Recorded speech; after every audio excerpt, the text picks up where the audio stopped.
Peristiwa 7 Oktober di Gaza, teman-teman, adalah peristiwa yang sudah diprediksi oleh Rasulullah 1500 tahun yang lalu. Rasulullah pernah membahas Gaza 1500 tahun yang lalu. InsyaAllah ini topik kajian kita hari ini. 7 Oktober, teman-teman, adalah peristiwa yang merupakan awal dari tanda-tanda hari kiamat. Peristiwa ini tidak terduga sama sekali. Karena persis sebelum 7 Oktober, penjajahan Zionis itu merasa sangat sombong dan sangat kuat, merasa sangat tidak bisa dikalahkan, merasa sudah benar-benar menguasai Palestina, dan warga Muslim sudah tidak mampu beraksi lagi. Apalagi negara-negara Arab yang malah menormalisasi hubungan dengan Israel. Tiba-tiba terjadi 7 Oktober. Tiba-tiba penjajahan Zionis mulai merasa bahwa mereka tidak sekuat yang mereka bayangkan. Dunia terkejut. Ternyata Palestina kuat. Ternyata Palestina masih bertahan untuk meraih kemerdekaannya. Semua dunia terkejut, teman-teman. Padahal Rasulullah sudah prediksi peristiwa ini 1500 tahun yang lalu. Syabab, apa yang saya, Syekh Muhammad Al-Fuli, akan ceritakan hari ini adalah hadis Rasulullah SAW yang jarang diceritakan, jarang disampaikan. Saya tidak tahu kenapa. Padahal hadisnya sahih, teman-teman. Rasulullah SAW adalah orang yang merupakan utusan Allah Subhanahu wa taala. Ma yantiqu 'anil hawa. Rasulullah hanya menyampaikan wahyu Allah. Rasulullah tidak menyampaikan apapun yang berdasarkan hawa nafsunya. Semuanya wahyu dari Allah Subhanahu wa taala. Coba bayangkan kondisi Rasulullah saat membaca hadis berikut, teman-teman. Rasulullah berada di Madinah, umat Islam belum begitu kuat, teman-teman. Paling bisa mengalahkan Quraisy, tetapi masih ada banyak superpower lain di dunia yang menguasai dunia, seperti Persia, seperti Romawi. Banyak negara yang belum ditakluk, teman-teman. Mesir, Irak, semuanya belum ditakluk. Islam hanya di Madinah dan di beberapa desa sekitar Madinah saja. Walaupun itu, Rasulullah SAW menyampaikan sebuah bisyarah kepada para sahabat. Kita harus memahami apa arti dari kata bisyarah itu. Bisyarah itu artinya kabar gembira, teman-teman. Kabar gembira tentang masa depan. Rasulullah menyampaikannya berdasarkan wahyu dari Allah Subhanahu wa taala. Hal besar di masa depan yang akan membahagiakan umat Islam yang disampaikan oleh Rasulullah kepada para sahabat. Saya kasih contoh bisyarah biar kita bisa memahami konsepnya. Rasulullah bersabda, "La taftahanna al-Qustantiniyah." atau la tuftahanna al-Qustantiniyah fala ni'mal amiru amiruha wa la ni'mal jaishu jaishuha. Pasti akan dibuka kota Konstantinopel. Konstantinopel itu Istanbul, teman-teman, ya. Maka sebaik-baik pemimpin adalah pemimpinnya dan sebaik-baik pasukannya adalah pasukan itu. Teman-teman, ini waktunya belajar bahasa Arab supaya kita bisa memahami Al-Quran, supaya kita bisa memahami hadis-hadis Rasulullah SAW. Buat teman-teman yang mau belajar bahasa Arab, yang muda, yang tua, yang sibuk, yang tidak sibuk, yang mau belajar online, hubungi Syabab Belajar Academy. InsyaAllah ada banyak kelas yang cocok dengan kesibukan antum. Barakallahu fikum. Waktu itu negara Islam belum kuat, teman-teman. Umat Islam belum kuat. Negara-negara yang dekat Madinah saja belum ditakluk. Mesir, Irak, dan lain-lain. Apalagi Turki yang merupakan lebih jauh, ya, dibanding Mesir dan Irak. Walaupun itu, Rasulullah kasih bisyarah kepada para sahabat bahwa kota tersebut akan dibuka, akan ditakluk, dan akan menjadi bagian dari negara Islam, teman-teman. Dan para sahabat pasti percaya bisyarah Nabi Muhammad itu, dan benaran berapa puluh tahun, berapa ratus tahun, saya nggak ingat tanggalnya atau tahunnya, tetapi benar kota Istanbul sudah dibuka oleh Muhammad Al-Fatih. Ini arti atau konsep bisyarah, teman-teman. Dan Rasulullah SAW menyampaikan sebuah bisyarah tentang Gaza juga. Ayo kita perhatikan hadisnya yang luar biasa ini. Hadis ini akan bikin teman-teman merinding. Rasulullah SAW bersabda, "Inna awwala hadzal amri nubuwwatun wa rahmah." Sesungguhnya permulaan urusan dakwah ini adalah kenabian dan rahmat. Masa Nabi Muhammad SAW masih hidup, dan pasti ada rahmat dari Allah Subhanahu wa taala karena Nabi Muhammad berada di antara sahabat. Dakwah Islam mulai dengan masa kenabian dan rahmat, kata Nabi Muhammad sallallahu alaihi wasallam. Thumma yakunu khilafatan wa rahmah. Kemudian menjadi khilafah dan rahmat. Dan itu benar terjadi. Ada 4 sahabat Rasulullah sallallahu alaihi wasallam yang sering disebut khulafa'ur rasyidin. Mereka memimpin dengan adil. Makanya ada rahmat dari Allah Subhanahu wa taala. Thumma yakunu mulkan wa rahmah. Kemudian menjadi kerajaan dan rahmat. Jadi setelah Al-Hasan, jadi khulafa Rasyidin itu teman-teman kadang-kadang dihitung 4, kadang-kadang dihitung 5. Yang pertama Abu Bakar As-Siddiq, yang kedua Umar bin Khattab, yang ketiga Utsman bin Affan, yang keempat Ali bin Abi Thalib. Kadang-kadang ulama menghitung kelima Al-Hasan bin Ali. Pokoknya setelah Al-Hasan teman-teman terjadi atau terbentuklah sebuah kerajaan, bukan lagi khilafah ya, yaitu dinasti Umayyah teman-teman. Tetapi kata Rasulullah masih dengan rahmat, karena masih berperilaku dengan adil, masih secara umum adil, tapi bukan khilafah lagi karena mulai diwariskan kepemimpinan, mulai diwariskan di dinasti Umayyah. Kemudian Rasulullah lanjut, thumma yakunu mulkan adudan, kemudian menjadi kerajaan yang menggigit. Ya, menggigit itu maksudnya apa teman-teman? Artinya kerajaan yang sangat kokoh, yang kadang-kadang menzolimi. Jadi secara umum tidak begitu adil dan tidak begitu zalim juga. Kerajaan kokoh, kuat, tidak begitu adil, dan zalimnya tidak keterlaluan. Mungkin teman-teman bertanya, itu maksudnya yang mana? Apa masa kepemimpinan atau apa kerajaan yang dimaksud dalam kalimat hadis ini? Dan ini teman-teman saya tidak bisa menjawab dengan langsung karena memang ulama berbeda pendapat tentang persoalan ini. Mulkan adudan, kerajaan yang menggigit itu maksudnya apa? Tapi ada beberapa ulama yang mengatakan bahwa kerajaan yang menggigit itu adalah masa kepemimpinan setelah Turki Utsmani runtuh. Ya, terbentuklah beberapa kerajaan di Arab, yaitu kerajaan Arab Saudi, kerajaan Raja Farouk di Mesir. Mereka tidak adil seperti kerajaan yang sebelumnya, kerajaan dengan rahmat kata Rasulullah, dan mereka tidak terlalu parah juga waktu itu, tahun 40-an, 50-an itu ada banyak kerajaan di daerah Timur Tengah. Kemudian teman-teman Rasulullah SAW melanjutkan hadisnya, thumma yakunu jabriyatan wa qaswa. Kemudian menjadi kekuasaan yang sewenang-wenang dan keras gitu ya.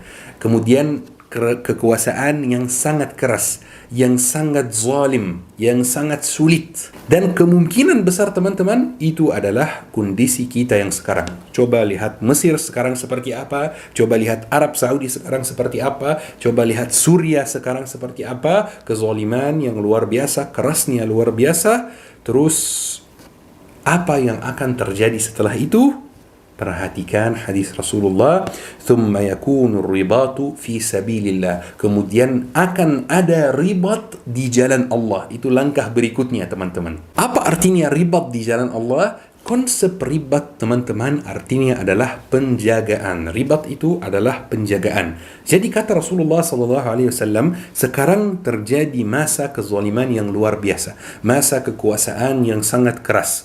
Setelah masa ini akan terjadi ribat di jalan Allah. Jadi kemungkinan besar akan terjadi perperangan yang sangat besar. Akan terjadi sebuah peristiwa yang akan menguncangkan negara Arab dan dunia Islam, sehingga umat Islam di seluruh dunia akan melaksanakan ribat di jalan Allah Subhanahu wa taala. Dalam konteks ini, ribat artinya penjagaan perbatasan. Jadi misalnya saya kasih contoh.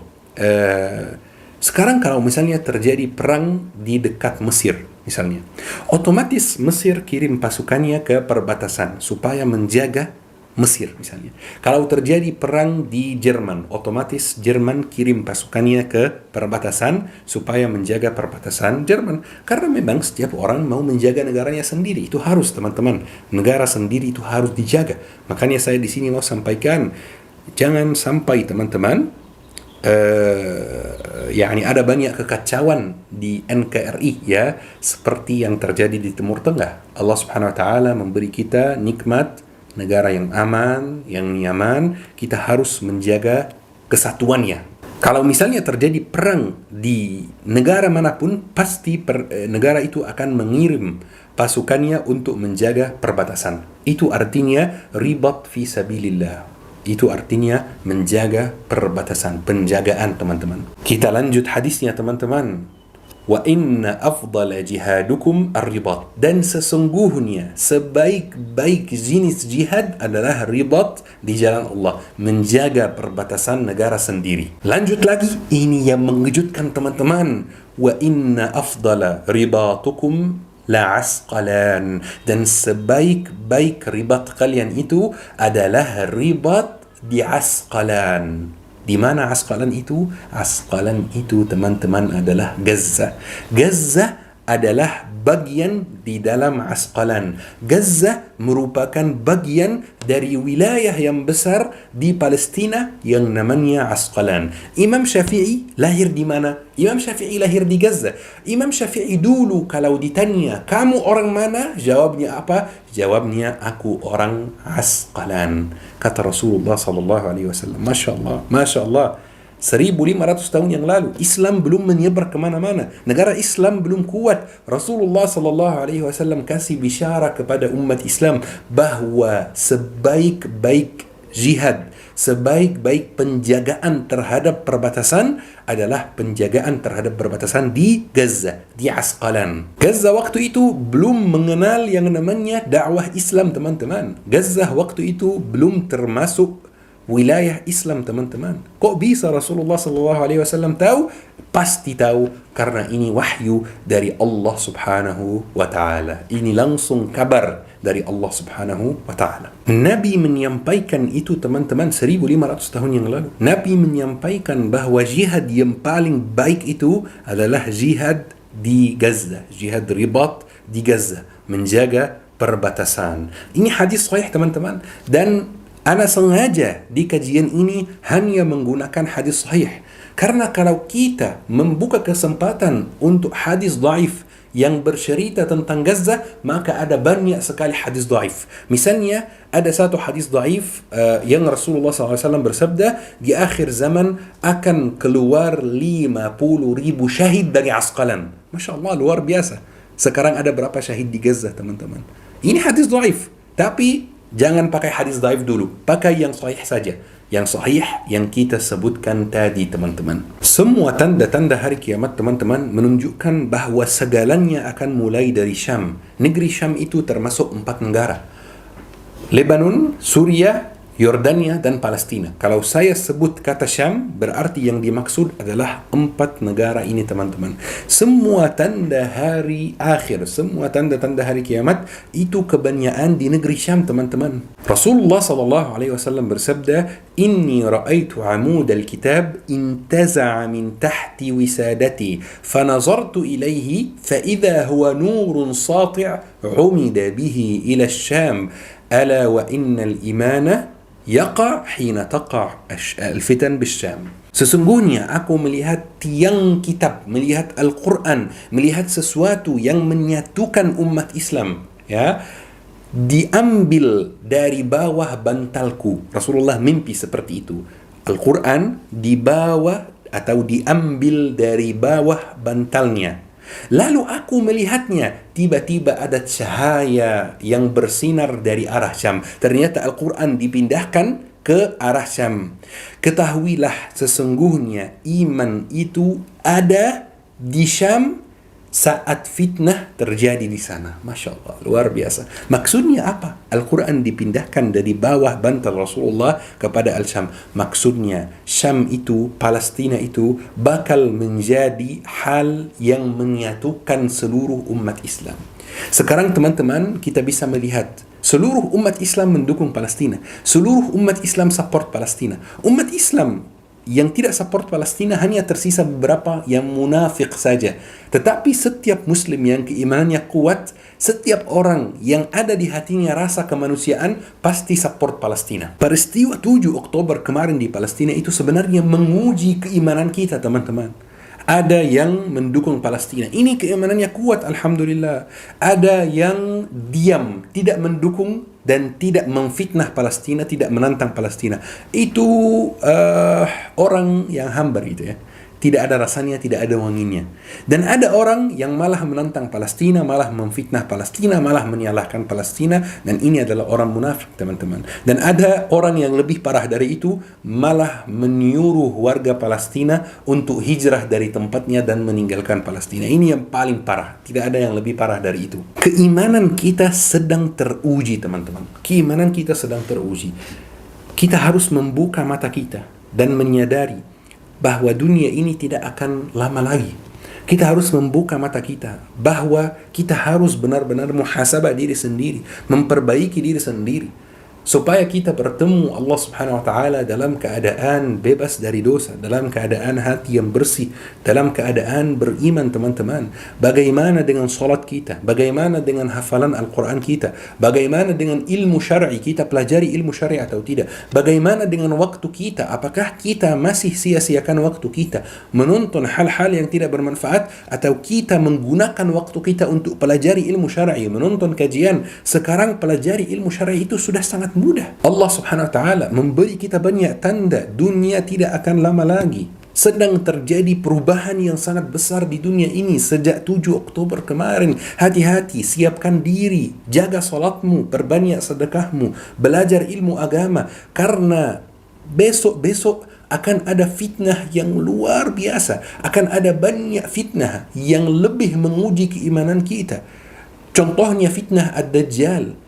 Tidak ada yang akan selamat dari fitnah Dajjal itu kecuali orang yang punya ilmu, kecuali orang yang punya basic ilmu dan bisa membedakan mana yang hak dan mana yang batil. Siapkan diri dari sekarang untuk masa itu. Siapkan diri dari sekarang untuk menghadapi fitnah-fitnah yang seperti itu, supaya kita tidak tertipu, supaya kita tidak dikerjakan, supaya kita tidak diketawain umat lain, teman-teman. Teman-teman yang dirahmati oleh Allah Subhanahu wa taala, ini waktunya muhasabah diri sendiri. Allah Subhanahu wa taala sayang sama kita. Makanya Allah Subhanahu wa taala kasih kita banyak tanda. Hati-hati kalau tanda-tanda ini sudah terjadi, awas. Kiamat sudah dekat. Mulai perbaiki diri. Karena Allah Subhanahu wa taala sayang dengan kita. Tapi masalahnya kadang-kadang kita menutup mata dan sengaja tidak melihat tanda-tanda yang Allah Subhanahu wa taala berikan kepada kita. Teman-teman yang dirahmati oleh Allah Subhanahu wa taala, mudah-mudahan kita terhindar dari fitnah-fitnah akhir zaman. Mudah-mudahan kita termasuk ahli surga. Mudah-mudahan kita bisa bertemu Allah Subhanahu wa taala dengan hati yang bersih, yang jauh dari kebencian dan lain-lain. Mudah-mudahan kita bisa bertemu Allah Subhanahu wa taala dalam keadaan punya ilmu yang banyak dan mengamalkan ilmu yang kita mempunyai. Teman-teman, ayo kita akhiri kajian hari ini dengan doa kafaratul majlis. Subhanakallahumma bihamdik, asyhadu an la ilaha illa anta, astaghfiruka wa atubu ilaik. Syukran. Assalamualaikum warahmatullahi wabarakatuh. تعلمت عنك الكثير فأرجو استقام الخطى والمسير.